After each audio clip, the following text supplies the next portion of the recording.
Hello, this is Shawn O'Connor, founder and CEO of Stratus Prep, and I'm so excited to be here today for our joint webinar with Beat the GMAT and Stratus Prep, an admissions office sneak peek looking into HBS and Stanford for round one. And I've got a lot to share with you today that I'm really excited to get to about, sort of what these schools are looking for and how that has evolved over the last couple of years. So without further ado, let's get started. If you have questions throughout the webinar, please go ahead and type them into your question box in your GoToMeeting webinar, and I'll be happy to get to them as soon as I can. All right, so here's our agenda for today. So I'll start with an introduction. I'll introduce myself. And for those of you who don't know Stratus Prep, I'll introduce Stratus Prep.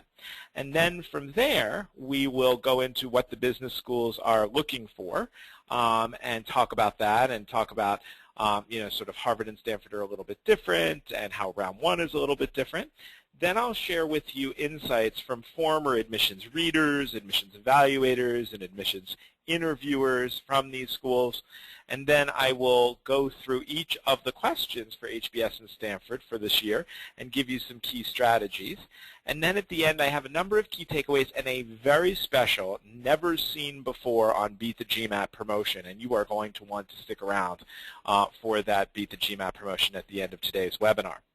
All right, so let's go ahead and get started. So for those of you who don't know me, I am Shawn O'Connor, founder and CEO of Stratus Prep. I did both my law degree and my MBA at Harvard. At HBS, I was a Baker Scholar, which put me in the top 5% of the graduating class there. I had a 780 on the GMAT. I have over a decade of GMAT prep and admissions counseling experience. And before launching Stratus Prep in 2006, I worked at McKinsey & Company and Lehman Brothers. And I write the Forbes column, The Launching Pad, which is about MBA admissions and entrepreneurship. You may want to check out this latest article on The Launching Pad that published on Monday about the importance of May and June in getting into top MBA programs. If you want to get into Harvard or Stanford or Wharton in round one, you should be hard at work already on your applications. And we'll talk more about that today. And here are some of the other outlets that I and Stratus Prep have been fortunate to be featured in: Wall Street Journal, Bloomberg Business Week, the Financial Times, Fortune, among many others. I wrote an article for Fortune a couple of years ago about how Stratus Prep is so successful at getting finance applicants into HBS, especially given that today finance is really out of favor with the HBS AdCom. All right, so Stratus Prep offers two different services. We offer GMAT tutoring. We only do GMAT tutoring, no classes, because the fact of the matter is tutoring is what works. We tutor people all over the world in more than 40 countries, and all of our tutors are the most qualified in the industry. They all have 770 or higher on the real GMAT and at least 2 years, and most of them have 4 years of teaching experience. And then we offer MBA admissions counseling. And all of our MBA admissions counselors have graduated from top 5 MBA programs and have at least 2 years of admissions experience. And when you work with us on admissions counseling, you have a whole team supporting you, and that is our secret sauce. That is why we are so successful at MBA admissions counseling. You'll have your counselor, who's like your quarterback, who's working with you throughout the entire process. And then you'll have your school-specific readers who are experts on the individual schools, many of them former AdComs, and they will do a simulated AdCom read with robust feedback at the end of the essay writing process. Then you have professional proofreaders who all have MBAs and PhDs, and then I will be providing strategic input throughout the entire process. We'll have formal check-ins to go over your strategy, to go over your outlines, and to go over your interviews with me personally. Another thing that really differentiates Stratus Prep is not just my involvement as founder and CEO, but the fact that all of our tutors and counselors, this is their full-time source of employment. Okay, so we don't use, as many firms do, this model of people who are actually working at Goldman or McKinsey and do this on the side for some extra money. At Stratus Prep, we are professionals, and this is our full-time work.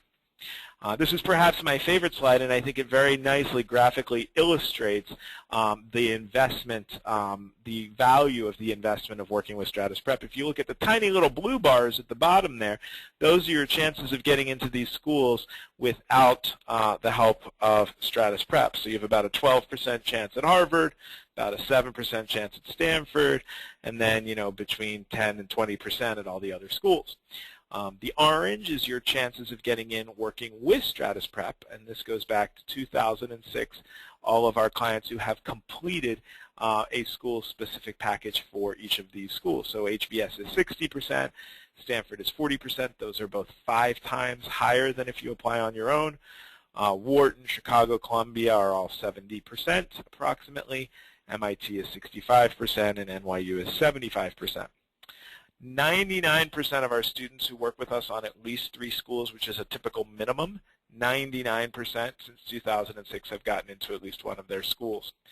In terms of GMAT prep, 90% of our students get 650 or better, and 80% get in the 700s. And finally, we have helped our students over the last 3 years earn $15 million in merit-based scholarships to the schools of their choice, which is obviously an enormous help and relief when it comes to MBA debt.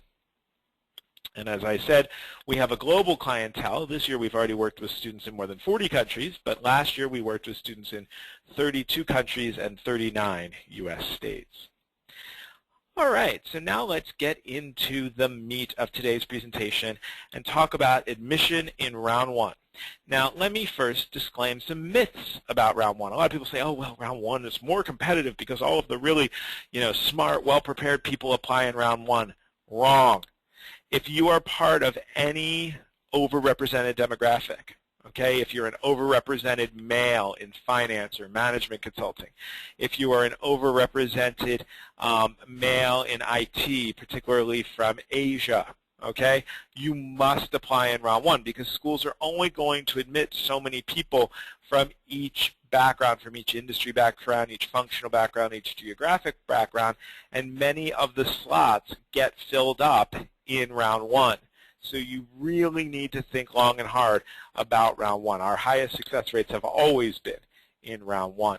Yes, it's true that a lot of qualified people apply, but the school's admissions rate in round 1 is much, much higher than in any of the other rounds.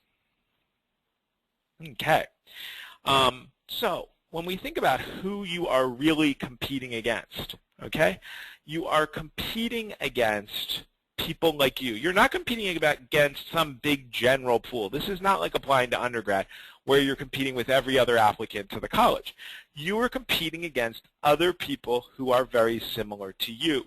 You're competing against, other males from finance from the U.S. You're competing against other women from marketing from Europe. You're competing against other males from India and IT. And so what we need to do is use the admission process to help you stand out in this micro demographic that you are competing against, because they are going to take a certain number of people from that micro demographic, and you have to rise to the top. So if you're an investment banker, you're not even competing with marketers or nonprofits or entrepreneurs. You need to compete against other bankers. And let me give you a hint on how you do that. You do not, okay, say how you're the best in banker and better than everyone else, because chances are somebody else has done more deals or bigger deals or something like that. The way you distinguish yourself, and we'll get to this later, is through your personal story, your narrative, your compelling personal narrative that nobody can compete with. So what are business schools looking for? They sort of look at evaluating your applications in 3 ways. A lot of schools will have a scorecard with each of these 3, and they give you a score on each of them. So first, the vital stats. What is your GMAT score? Okay. Now, the higher the better, yes, to a certain extent. But once you get to 730 or better, it doesn't matter anymore, okay? Once you're above 730, it really doesn't matter. There is no difference between 740, 760, and 780. It just doesn't matter. Next, work experience. And more work experience is not always better, especially at Harvard and Stanford. At Harvard and Stanford, they are looking primarily for people with 2 to 4 or 5 years of experience. Okay? They want people who are not fully formed in their careers, people who are going to have a lot of time post-MBA in their career, and so you've got to think of work experience in that way. Next, leadership. Leadership at work. Even if you're not in formal authority, you can lead from below. You can be a thought leader, as well as extracurricular activities. And then your undergraduate GPA. For a lot of schools, this isn't important. For Wharton, for example, we have 2 9s and 3 O's. They get in all the time. But for Harvard and Stanford, undergraduate GPA matters. They're looking for 3.6, 3.7 plus. Okay? Then it comes to your unique personal story. Who are you? Okay, what are the formative experiences that have shaped you as a person, as a leader, as a professional? What are your greatest accomplishments, and what are some of your major setbacks? And how have you grown from these accomplishments and these setbacks? How have you developed? What unique and diverse perspectives would you bring to the class, maybe because of the industry that you worked in, or the function, or the geography that you worked in? And then finally, why do you need an MBA? Why do you need it now? Why is now the right point in your career to go and get that MBA? Why do you need to go to their specific program? And what are the unique contributions that you will be able to make to their program? So these are what the schools are looking for. All right, now I'm going to get to the insights that have been shared with me by our good friends in admissions. And number one, the schools, and especially Harvard and Stanford, are looking for applicants who demonstrate that they will be actively engaged in the HBS and Stanford community. Now, part of this can come through the essays and you talking about things you want to do and that you want to be involved in and things like that, and that's all well and good. But they also want to know, okay, that you've been actively engaged in prior communities, in college, and especially, and this is where so many students falter, post-college. You need to be actively involved no matter how busy you are, no matter how many hours you work. You need to be on a junior board or a young professionals board or be a leader of a nonprofit or community organization in one way or another. Okay? It is critically important. Insight number 2. Okay? The offices of admissions look for balance. Yes, they obviously care about your academic and test performance, but you don't get in based on academic and test performance alone. They also care about your community involvement, as we've talked about, your commitment to nonprofits, your commitment to community organizations, to extracurriculars, to athletics. They care about your range of leadership examples. Can you lead when you are in charge, leading from above? Can you lead when you're amongst a group of peers, leading from beside? And can you lead when you are a junior, leading from below by convincing and persuading with your thoughts and ideas? And then next, what about your job responsibilities? How have they evolved? Okay? Because actions speak louder than words. And if you are being given more responsibility, okay, if you're being given a budget, if you're being entrusted to lead a team, that speaks volumes to what your employers think of as your performance and your potential.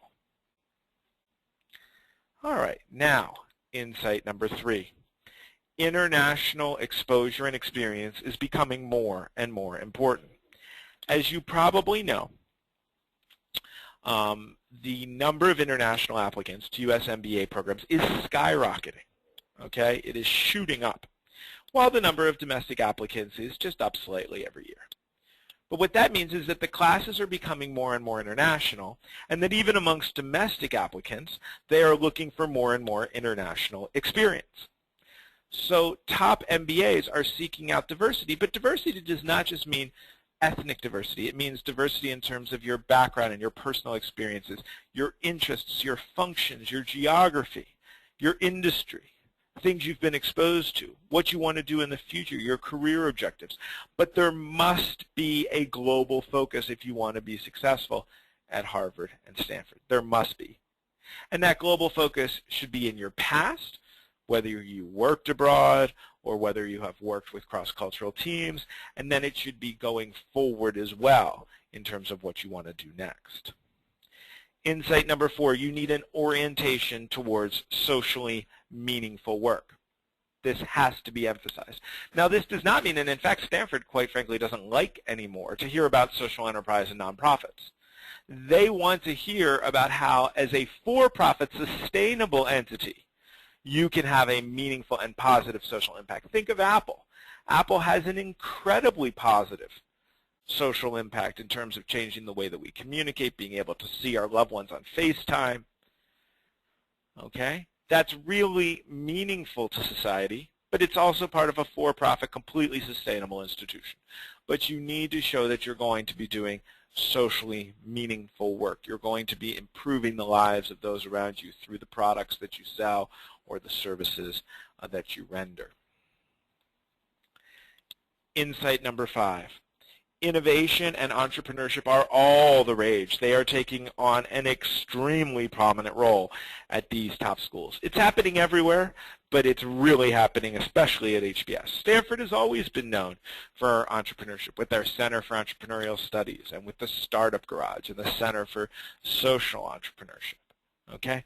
But HBS is getting in the game with the Innovation Lab and the business plan competition and the social track of the business plan competition and the Rock Center for Entrepreneurship and the Field 3 program, which I am fortunate to judge each year, which is where they give, they make the entire first-year class get divided into teams of 6, and you have to, in 6 or 8 weeks, create a profitable business. And then they invite 30 leading entrepreneurs and venture capitalists to come in and judge the competition. And I can tell you that the results that are produced are truly amazing. Some really amazing businesses have come out of Field 3. But what that means is you better show innovation and entrepreneurship and intrapreneurship in your application, because they are looking for people who will do well in Field 3. And if you are a stodgy corporate type who's never been innovative or never demonstrated intrapreneurship or entrepreneurship, you're going to be in trouble at HBS as well as Stanford. This is not the HBS of 10 years ago where, Goldman or McKinsey was your ticket. Now, your ticket could be a startup, even a failed startup. Okay? Sometimes those are some of the best stories. All right. Insight number 6. Unique and compelling personal stories are playing a more and more prominent role. And this is directly related to the reduction in the number of questions and the word count. Okay? As test prep gets better, as grade inflation increases, and many people come in with high grades and high GMATs, they need to find another way to separate students. And so the way that they do that is that they look for compelling personal stories, okay? And that is the differentiator, okay? And so you need to have those compelling personal stories, and the HBS essay couldn't be more specific about wanting it to be personal and not simply a recitation, a regurgitation of your resume, which is the #1 mistake that people make at Harvard and constantly get rejected. I'm constantly contacted by people who didn't get into HBS last year, even though they had a 3.8 and a 780. And they can't fathom why. And so I do a consultation with them, and I look at their essays, and they were not at all personal. And that is the death of you at HBS. All right, so how do you go about crafting a personal story? So when we do this with our clients, we go through 4 detailed, extensive introspection and brainstorming exercises, and we spend 7 to 10 days on them, which is why if you want to apply to HBS, you have got to get to work right away, okay? So you got to take a deep look into your life experiences and reflect on them and really think about what changed your perspective. And then you've got to articulate and organize your thoughts into something a little bit more strategic and tangible. And then you've got to focus your story and relate it to the big picture and figure out, how do you want to be portrayed? What is the you that you want the school to get to know? Okay, and then you start working on a specific essay outline around that you, that vision that you want the school to have for you. And there are, different ways that I help clients think through this. First, I'll ask them, if someone was just flipping through your application, what 3 things would you want them to know about you? Would it just be that you work at Goldman or JP Morgan or McKinsey? Really? Or would it be something else, right? Would it be how you helped your mother when she was recovering from breast cancer? Or would it be the trauma of coming to the U.S. at age 12 and not speaking a word of English, right? Another way I challenge applicants to come up with compelling personal stories is I ask them, if everything else were equal, your GPA were equal, your work experience were equal, your GMAT were equal, why should they choose you versus another applicant? What is the intangible personal benefit that the schools will get by choosing you? Okay, and so this is how we craft a personal story. And then once we've come up with that personal story and we do it in a series of PowerPoint slides to develop your strategy, then we go through and we outline the specific essays with you, and then you write them, and then we edit them and edit them and edit them, and then they go to the school-specific readers for objective feedback, and then they go to the proofreaders. So let's talk a little bit more about Harvard and this year's specific question.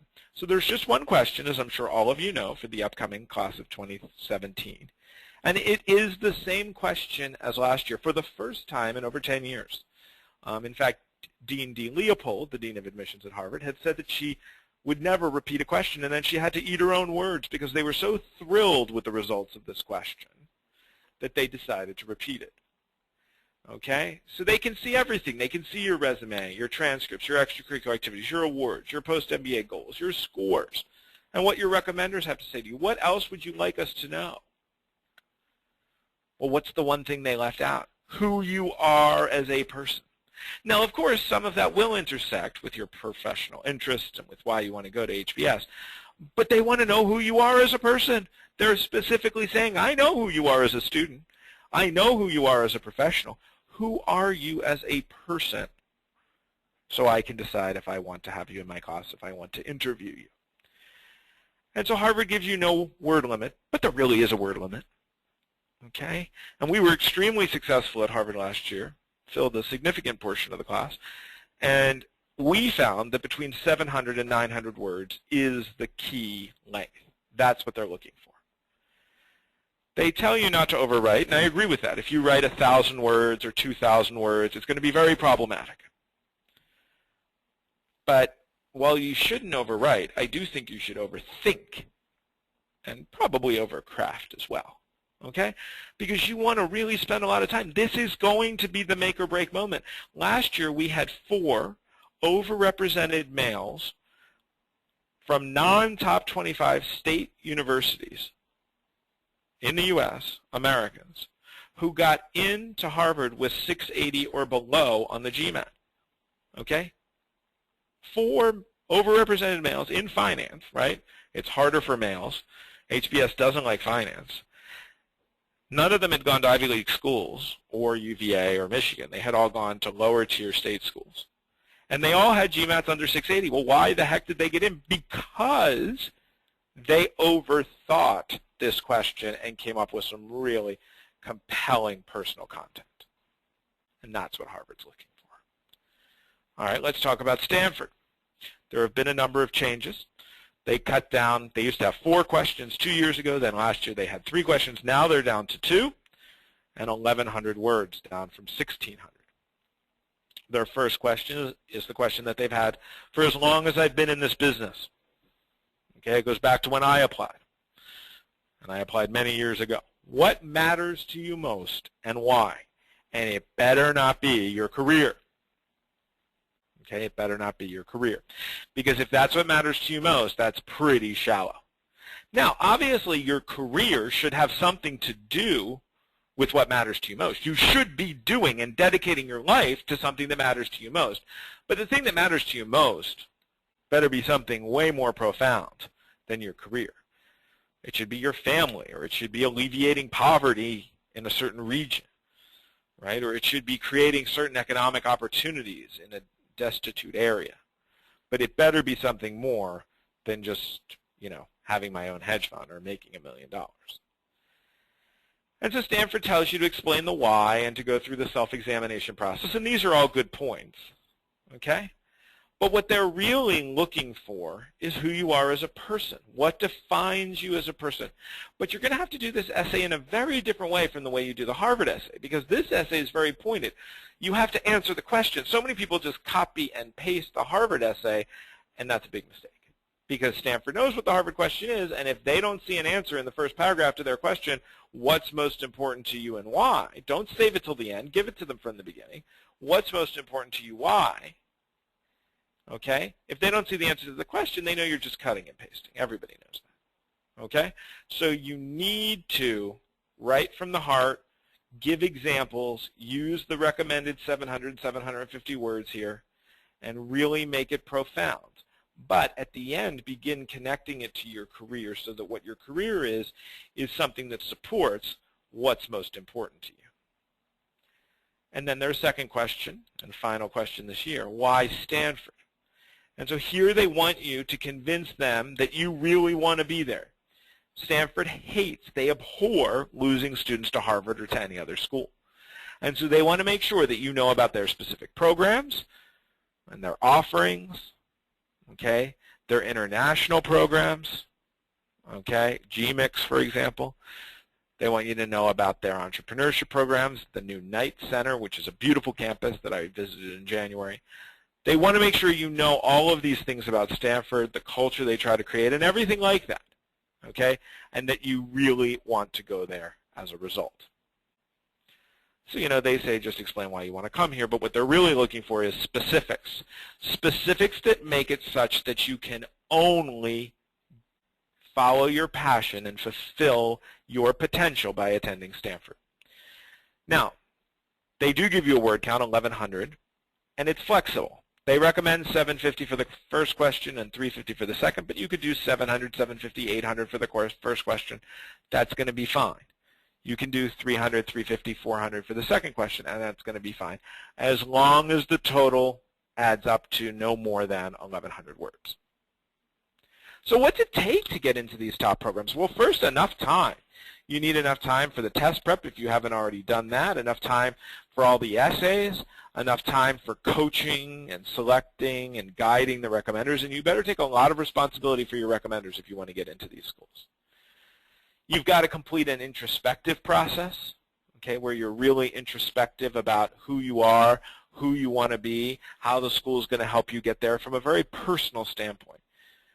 You'll even see this in Wharton's question this year. Wharton, always the least personal of schools, now asks, why do you want to come here personally and professionally? Notice the personally comes first.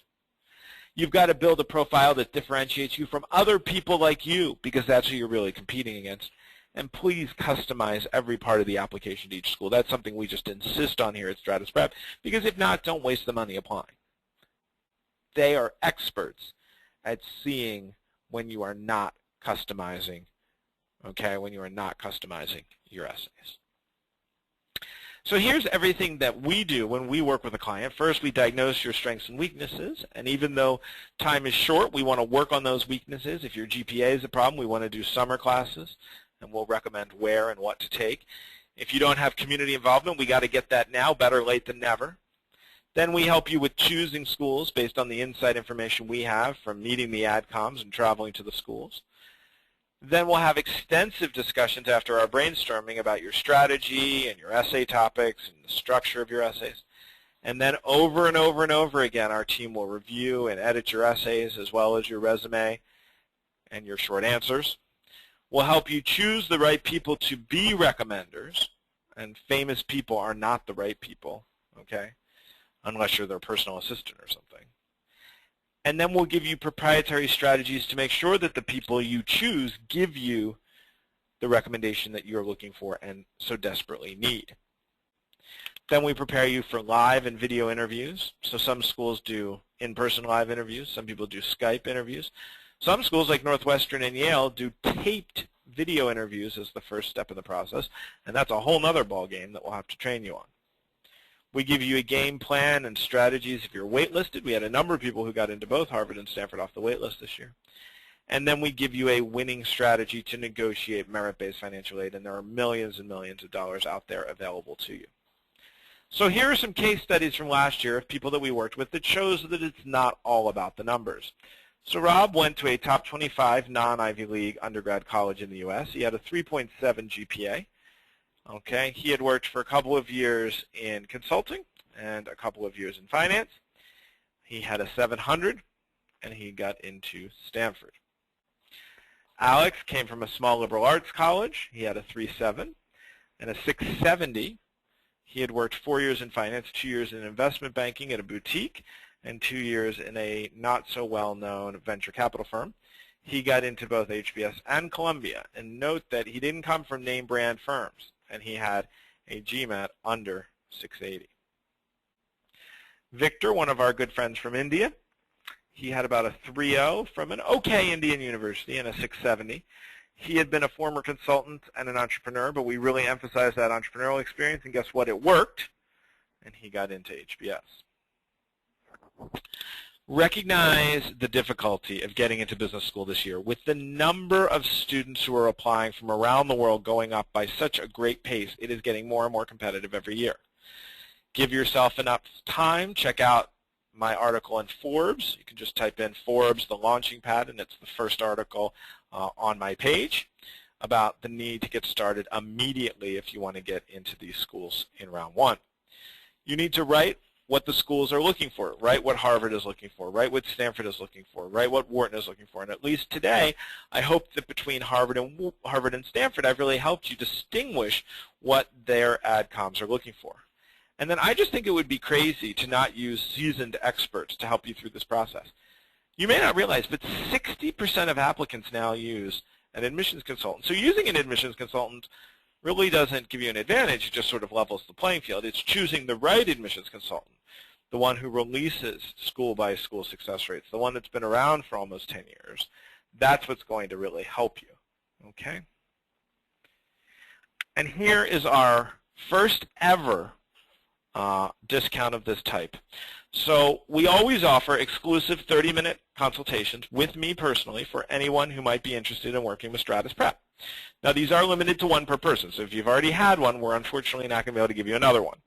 But if you haven't had one, we would be more than happy to set it up. And you can email consult@stratusprep.com, consult@stratusprep.com, or give us a call at 212-307-1788, and I'll be happy to do that consultation with you.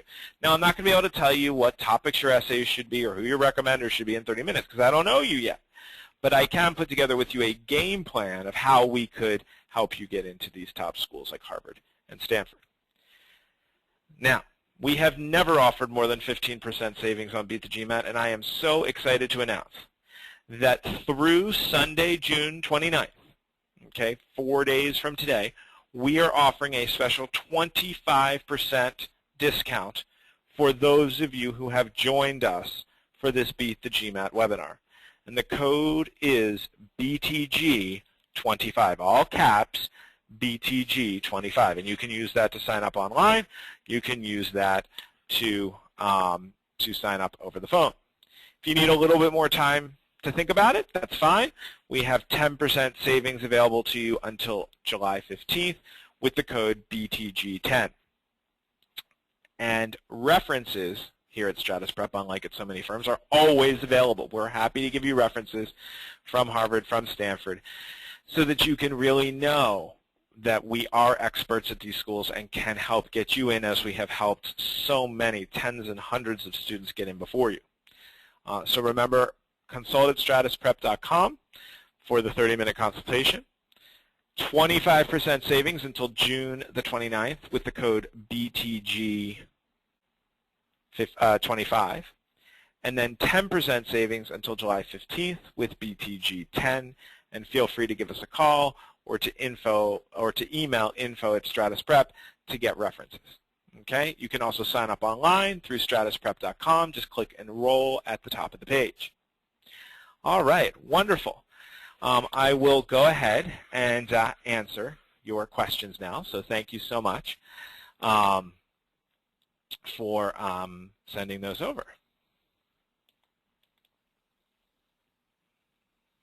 All right, so let's take a look. We have a lot of questions here, so I appreciate everybody sending everything in, and I will go through them as quickly and efficiently as I can. All right.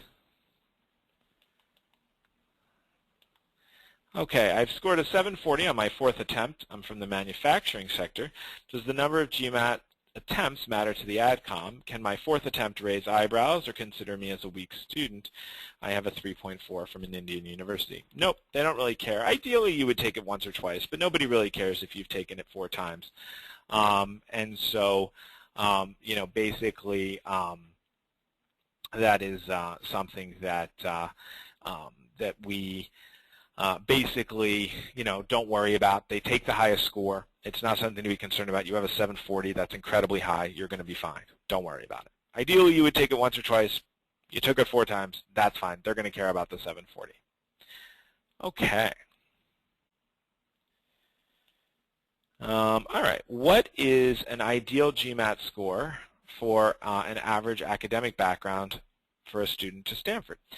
So both Harvard and Stanford are not obsessed with the GMAT. I would say anything above 700 and you're going to be in good shape. I mean, then they're going to look at all of the other factors. They care much more about the essays and the recommendations than the GMAT at both Harvard and Stanford. And they care a lot about the undergraduate GPA. What are the chances of doctors getting into these schools? Okay, so you have to take the GMAT, and you know they're going to look at your grades and they're going to look at your professional background. But many doctors get in, and so you know, basically, I would not be concerned about being a doctor. There was a couple of doctors in my class when I was at HBS. It's about making the compelling case for why you want to go to these schools. Somebody asked, is competition more about function or is it more about region? It's a combination of the two. So some regions, like India, are extremely competitive. Some functions, like finance, are extremely competitive. And then some functions in certain regions, like IT in India or finance in New York, are especially competitive. Okay. All right.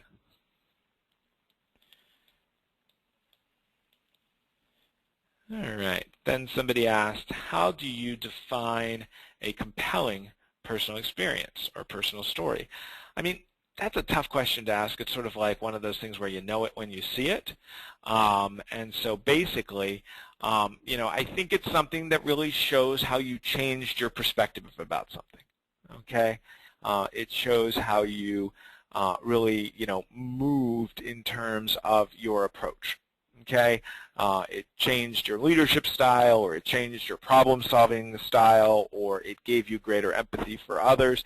It has to be something that was not just a fleeting moment, not just a good or terrible thing that happened to you, but something that dramatically changed the person that you are, and that will continue to influence you throughout your life and career. That's how I would define it. As an entrepreneur, what are the strengths and weaknesses in my profile? Well, I would need to know a lot more about your profile to know that. I was an entrepreneur when I applied, and so there are benefits to that because the schools really like entrepreneurs. Sometimes getting recommendations can be difficult, but we can help you work around that. But there's no general strengths and weaknesses to being an entrepreneur. It would have a lot to do with what function you're in, what stage your company is in, you know, how big the company is, things like that. What are some of the misconceptions that African applicants should stay clear from? Okay, so, you know, with African applicants, there's a misconception that nobody from Africa is applying, and there are tons of people from Africa applying. It may be less than India or China, but there's still a ton of applicants. So thinking that you're crazy and unique and the only person from your country applying is probably the first misconception. Secondly is thinking you have to say you want to go back to Africa. You don't. Okay, you can go back to Africa, but you don't have to say that you will go back to Africa. And that is another misconception. A third is that they will understand if your GMAT is lower. That's not really the case either. They expect everybody to have really compelling GMAT scores, you know, at least 650 and above. Okay. All right. Let's see here. And then somebody asked, let me just see here. Where do you see our post-MBA career goals other than our personal statement? So for Stanford, it'll be in question number 2. For Harvard, they have a short answer question that is specifically about what are your post-MBA career goals. All right. Does age matter for Harvard? So we've had people in their 30s admitted to Harvard. So it's not as though nobody can get in who's over, 28 or 29. But they do prefer people with a more modest amount of experience. They prefer people with, say, as I said, 2 to 4, 2 to 5 years of experience, which usually means somebody's, between 24, 25 and 27, 28. That's the middle of the range, but that doesn't mean that they don't take people who are significantly older than that. They do, but you have to convince them that now is the right time for your MBA. All right, here's a great question. How many schools should a person apply to, and what should be the mix of dream versus achievable schools? Most Stratus Prep clients in round 1 will apply to 4 to 6 schools. If they do 4, it's usually 1 stretch, 2 targets, and a safety. If they do 6, which is what is really preferred, because then you can do 2 stretches, 2 targets, and 2 safeties, or 3 stretches, 2 targets, and 1 safety. And you really have a much higher chance of getting into one of your stretch schools when you're applying to 2 or 3 stretch schools instead of 1. So I really like 6 schools as the ideal for round 1. 4 is probably my comfort level minimum. Some people do 3, but you definitely don't want to be applying to 1 or 2 schools, and you definitely want to have at least a couple targets and hopefully 1 safety. How much time should one spend per day on the entire process? Do you recommend taking a sabbatical from work? If yes, for how long? I don't think you need to take a sabbatical from work. People who work with us on the admissions process typically are spending 5 to 10 hours per week.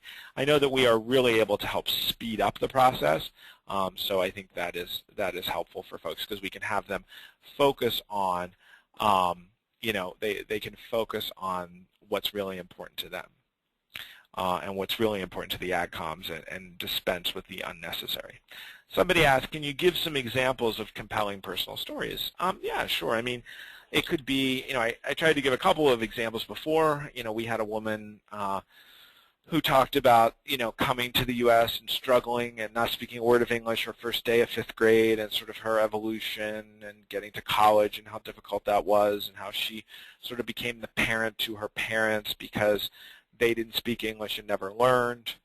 We had someone else who talked about growing up in a household that had a lot of conflict and how that shaped him. We had someone else talk about how his parents worked so much and he had to take care of his siblings. And I'm just giving you the highlights. I mean, these were extremely well written, very nuanced. These may seem simplistic, but they were not at all simplistic in reality. But those are a few examples. Things you want to stay away from are like study abroad. Nobody cares about study abroad. Please don't write about that. Things like that. Are there any examples of women who get into these great schools? Yes. I mean, the schools are recruiting women heavily.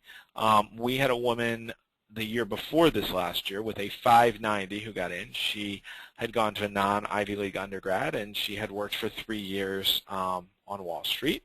And we had many women. We had a woman from the shipping industry with about a 690 who also did not go to an Ivy who got in.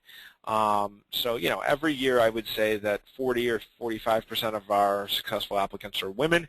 And the other 55 to 60% are men. Overall at the schools, it's about 65-35, but there are definitely many successful women. In fact, most of our counselors, not all of them by any stretch, a little more than half, most of our counselors are women, including a number from HBS so, and from Stanford. So you definitely do have a good number of women getting into these schools.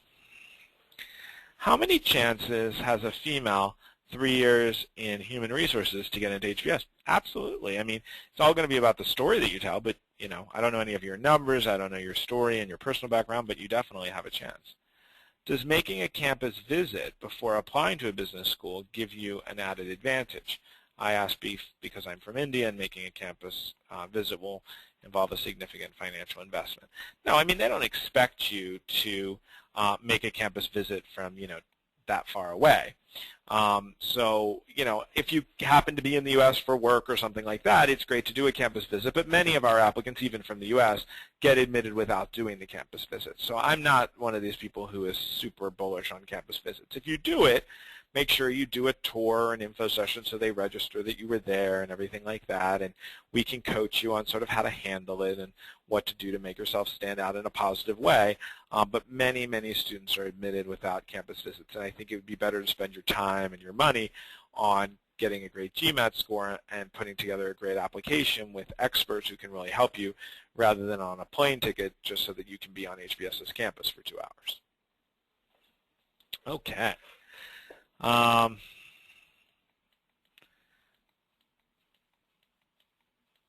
right, so somebody asked me that they are from India, they're a male, but they don't work in IT or finance, they work in journalism. Who will they be measured against?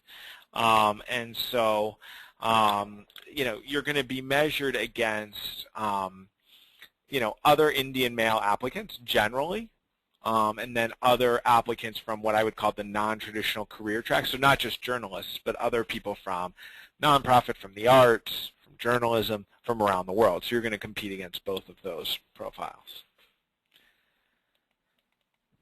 All right. Good. So we covered that. There's a couple of repeats here. All right. Let's see here. All right. Someone asked, what's the cutoff GMAT score? There really is no cutoff. I mean, we've had people in the high 500s, low 600s admitted to these schools, so not something to worry about. Would you call a female entrepreneur from India overrepresented? No. I mean, it's great to be an entrepreneur. It's great to be a woman. There still are a lot of female entrepreneurs in India, though, and we had a number of clients from India last year, who were entrepreneurs, and they certainly didn't all get into HBS and Stanford. A number of them did. So I wouldn't call it overrepresented. I would call it well-represented. I have a question about professional experience. I have 2 years of experience in 2 different companies, and I'm about to change jobs again. Can this play in my favor? I'm a Moroccan female. So, you know, the key thing is explaining the job changes. I had 4 jobs in 4 years. And so, you know, I think that it's really important to show how each job was progressively more important, more responsibility, et cetera, et cetera. All right, somebody said, hey, Shawn, can you really spin a failed entrepreneurship venture into an application to HBS? Yes. I'll tell you why. I did it. I had a failed entrepreneurial venture, and I still got into HBS, and I used it very heavily in my essays. Can a lower GPA from an Ivy League school, 3.4, be compensated by a higher GMAT score like 770? It'll be partially compensated, but not fully compensated, at least at Harvard and Stanford, because they care more about GPA than they do about GMAT. Now, your GPA is not super low, and it's from a top Ivy League school, so you still can be competitive, but the GMAT's only covering part of the lower GPA. You'll also have to have perfect essays, perfect recommendations, perfect resume. You know, everything else will need to be perfect to compensate for the 3.4. I have a 2.84 from an African university. I've been working in a commercial bank for 3 years. Do I stand a chance? I mean, obviously, it's going to depend on what university you went to, what major you had, how you do on the GMAT, and what personal experiences you've had. It's going to be an uphill battle with a 2.84, I want to be honest, but it's definitely possible. Can your personal story be about your work? No. That's what makes it personal. So, no, it cannot. Does an applicant with a 2.5 from a small liberal arts school with a 680 and 8 years of demonstrated success in international development and nonprofits have a chance at Stanford? Again, it's going to be an uphill battle. I never say never, and we will take you on as a client and risk our success rate for your success, but it's going to be tough with a 2.5. We're going to have some good explanation. Now, if you were sick or something like that, that would definitely change things. All right. Somebody said, I've scored a 650 on the GMAT with a 66% or 60% from an Indian university and a 4.0 in an executive MBA from Southern New Hampshire University. Okay, so, I mean, you're going to have to explain. They won't care about the executive MBA, but you're going to explain why you need another MBA. You can't just say because I want to go to a good branded school like Harvard. You're going to have more succinct reasons than that. Do you have any insights to offer for someone interested in applying to schools like University of Wisconsin and Michigan State? Absolutely. I mean, those schools, evaluate not very differently from Harvard and Stanford.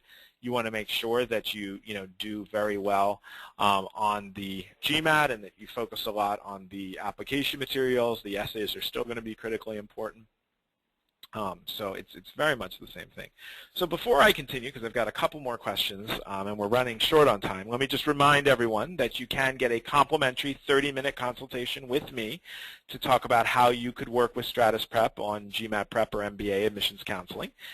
Email consult@Stratus Prep or give us a call at 212-307-1788 to get that set up. We are offering 25% savings if you enroll by June the 29th. With the code BTG25. This is a first and one-time offer. And then we are offering 10% if you need a little bit more time if you enroll by July 15th with BTG10. You can sign up over the phone at 212-307-1788 or via the website at stratusprep.com. Click on Enroll at the top of the page. And references are always available. If you'd like a reference, email us at info@stratusprep.com. All right, great. So I have 1.5 years of experience in the IT sector. How can my application be made more effective? So again, I would need to get to know you a lot better. We go through many, many hours of getting to know you to figure out how to make your application stronger. It's going to depend on your, it's going to depend on your profile. It's going to depend on your personal experiences, things like that. What is the minimum undergraduate GPA for these schools? They're looking for probably 3.5 plus, okay? But, that's not to say that they wouldn't take someone below that. We've seen that happen, but the typical is 3.5. Great. So I think we've covered all of your questions, and I'm so glad you sent them all over right on time. So signing off from Stratus Prep headquarters in Midtown Manhattan, it has been my pleasure to join you and to present to you today on this Beat the GMAT Stratus Prep webinar about a view inside the admissions office at Stanford and Harvard. Thank you so much for joining us. I look forward to seeing you on our next webinar. And please feel free to reach out to us at stratusprep.com or 212-307-1788. This is Shawn O'Connor, founder and CEO of Stratus Prep. Have a good day.